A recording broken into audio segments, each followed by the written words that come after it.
السلام علیکم ورحمۃ اللہ وبرکاتہ۔ بسم اللہ الرحمن الرحیم۔ وہ آزماتا بھی ہے اور نوازتا بھی ہے۔ اس کا ہر انداز بہت خوبصورت ہے، کیونکہ وہ رحمان بھی ہے اور رحیم بھی ہے۔ وہ ہر مشکل کو آسان کر دیتا ہے۔ تم مانگو تو صحیح، وہ حیران کر دیتا ہے۔ نصیب بدلنے پر لوگ کہتے ہیں ہوتا تو وہی ہے جو نصیب میں لکھا ہو۔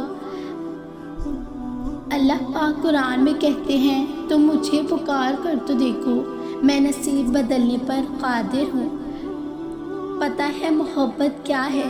وہ سارا دن ہمارے گناہ دیکھتا رہتا ہے اور صبح اپنے ہی فرشتوں کے ہاتھوں ہمارا رزق بھیجتا ہے۔ بے شک وہی اللہ ہے۔ اخلاق اور موتی جس کی کوئی قیمت نہیں ہوتی، مگر اس سے ہر چیز خریدی جا سکتی ہے۔ میں نے اپنی قسمت کو اللہ پر چھوڑ دیا ہے، اس لیے نہیں کہ اللہ بہتر کرے گا، بلکہ اس لیے کہ اللہ سے بہتر اور کوئی کر ہی نہیں سکتا۔ سب سے بہترین صبر وہ ہے جو تم نے اللہ کی رضا کے لیے کیا ہو۔ ہر وہ چیز آزمائش ہے جو تمہیں اللہ کے قریب کر دے، اور پھر اس کا انعام بڑا ہے۔ لوگ برا کہتے ہیں کہنے دو، وہ تم نے سنا نہیں۔ وَتُعِزُّ مَن تَشَاءُ وَتُذِلُّ مَن تَشَاءُ۔ قبولیت کا اشارہ۔ دعاؤں کا مسلسل تمہارے لبوں کی تسبیح بن جانا اللہ کی طرف سے تمہارے لیے قبولیت کا اشارہ ہے، اور دعائیں مانگتے رہو۔ اسے اپنے بندے کے اٹھے ہوئے ہاتھوں کی لاج رکھنا آتا ہے۔ وقتی آزمائشوں سے ہارا نہیں کرتے، اس کے مسلسل معجزوں پر یقین رکھتے ہیں، اور جب تو یہ مت سوچو کہ جو مانگا ہے وہ ملے گا، بلکہ انتظار کرو کہ جو مانگا ہے وہ ہر حال میں ملے گا۔ کب اور کیسے، اس بات کا فیصلہ وسیلہ بنانے والے پر چھوڑ دو۔ رب کو راضی کرو، دنیا کسی سے راضی نہیں ہوتی۔ اللہ تمہارے دل میں کچھ نہیں ڈالتا سوائے اس کی جو تمہیں دینے کے لیے تیار ہو۔ جن دعاؤں کو تم ناممکن سمجھ کر مانگنا چھوڑ دیتے ہو، کیا پتہ ان کو پورا کرنے کا وقت قریب ہو۔ تھک گئے ہو، دیکھو پریشان مت ہو۔ وہ اپنے بندے کو مسلسل تکلیف میں نہیں رکھتا، راحتیں جلد نصیب کرتا ہے، اور جب اللہ دینے پر آتا ہے تو مخالف کو بھی تمہارا وسیلہ بناتا ہے۔ اور اللہ پر بھروسہ کرو، اور اللہ ہی کارساز کافی ہے۔ صبر کرو اس نیت سے کہ اللہ تمہاری نیت دیکھ رہا ہے، وہ تم کو خالی ہاتھ نہیں لوٹائے گا۔ اچھے لوگوں سے بھی غلطیاں ہو جاتی ہیں، اس کا مطلب یہ نہیں کہ وہ برے ہو گئے ہیں، بلکہ اس کا مطلب یہ ہے کہ وہ بھی انسان ہیں۔ ان لفظوں سے مجھے بہت ہمت ملی ہے، یعنی تمہارا گمان بھی وہاں تک نہیں جاتا جہاں سے اللہ وسیلہ بنا دے گا۔ انشاءاللہ بس آپ کو یقین رکھنا ہے کہ جو اللہ سے مانگ لیا جائے وہ مل کر رہتا ہے، اور پھر آپ کو وہاں سے دے گا کہ آپ حیران رہ جاؤ گے۔ آج اگر زندگی مشکل ہے تو توکل کی آسانی کا وعدہ بھی اللہ نے کیا ہے۔ اللہ سے مانگو، خوب مانگو، وہ تمہیں بہت جلد امید سے بڑھ کر نوازے گا انشاءاللہ۔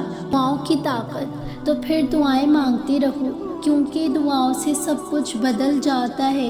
جو تم نہیں کر سکتے وہ دعائیں کر سکتے ہو، پھر بھلے ہی وہ کام تمہاری نظر میں لاکھ ناممکن ہی کیوں نہ ہو۔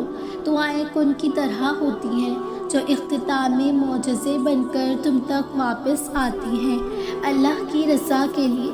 جب اللہ کی رضا کے بغیر اس کائنات کا ایک پتا بھی ہل نہیں سکتا، تو پھر تمہارے دل کا بار بار اللہ سے رجوع کرنا، اس سے مانگنا بے وجہ نہیں ہے۔ جو ہاتھوں میں اتنی جان ڈال دیتا ہے کہ وہ دعا کے لیے اٹھ سکیں، اور وہ پھر ان اٹھنے والے ہاتھوں کی لاج بھی رکھتا ہے۔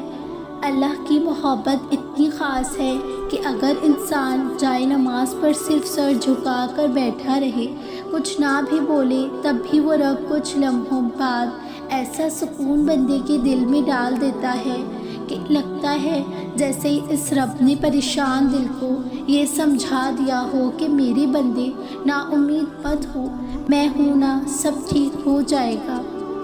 محبت کرتا ہے اللہ تم سے، اتنی محبت کہ اگر جان جاؤ تو خوشی سے دل بھر جائے، اور تم ہو کہ خود کو اکیلا سمجھتے ہو۔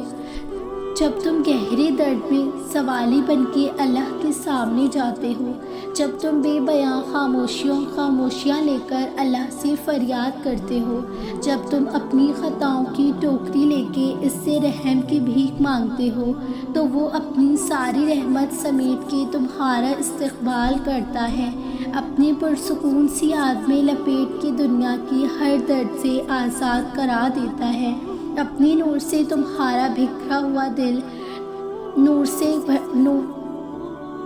نور منور کر دیتا ہے۔ بس اس کی طرف آنے کی ذرا سی دیر ہے۔ اللہ نے تمہیں پریشان دیکھا ہے، اللہ نے تمہیں خاموشی سے بکھرتے دیکھا ہے، تمہارے آنسو، تمہارے درد کو جانتا ہے، وہ تمہاری روح کو کمزور پڑتے، تمہارے دل کو ٹوٹتے ہوئے دیکھا ہے، تمہارے ذہن کو نسوں کو پھٹتے دیکھا ہے۔ آج ہمت کرو وہ باتیں سن کر جو تمہیں تکلیف دے رہی ہیں، جلد سب کچھ ٹھیک ہوگا، تم صبر کرو، بس صبر کرو، صبر کرو۔ گھبراؤ نہیں، پریشان نہ ہو، نا امید نہ ہو، وہ تمہاری ہر صدا سن رہا ہے، تمہارے آنسو اس کے لیے بہت قیمتی ہیں، وہ بہت جلد تمہاری دعاؤں پر کن فرما دے گا، یہ دیر فقط تمہارے صبر کا امتحان ہے۔ اور پر تمہیں کیا معلوم کہ جب کوئی بھیگی آنکھیں سختی سے رگڑ کر، لمبی سانس کھینچ کر، تلخ مسکراہٹ لبوں پر سجائی آسمان کی طرف دیکھے تو وہ ضبط کی کس انتہا پر ہوتا ہوگا۔ اچھا، تو صبر کے سفر میں اللہ میرا ساتھ دے گا؟ ہاں بالکل دے گا، تو مطلب میں کبھی نہیں تھکوں گی؟ غلط، تم تھک جاؤ گی۔ ابھی تو تم نے کہا اللہ ساتھ دے گا، تو پھر کیوں تھک جاؤ گی؟ اللہ ساتھ ہے مگر تم انسان ہو، تھکنا، رکنا، رونا یہ سب تم کرو گی، مگر اللہ کا ساتھ تمہیں راستے میں تنہا نہیں ہونے دے گا۔ تم رک جاؤ گی تو وہ تمہیں چلنے کی ہمت دے گا، تمہیں صبر اور حوصلہ دے گا۔ اس کی رضا کا راستہ آسان نہیں ہوتا، لیکن ناممکن وہ رہنے نہیں دیتا، وہ مشکلوں کے حل مشکلات کے ساتھ ہی دے دیتا ہے۔ وہ قرآن میں کہتا ہے کہ بے شک مشکل کے ساتھ آسانی ہے۔ تم صبر کے سفر میں تھک جاؤ گی مگر شکست نہیں کھاؤ گی، اور اختتام بہت دلکش ہوگا انشاءاللہ۔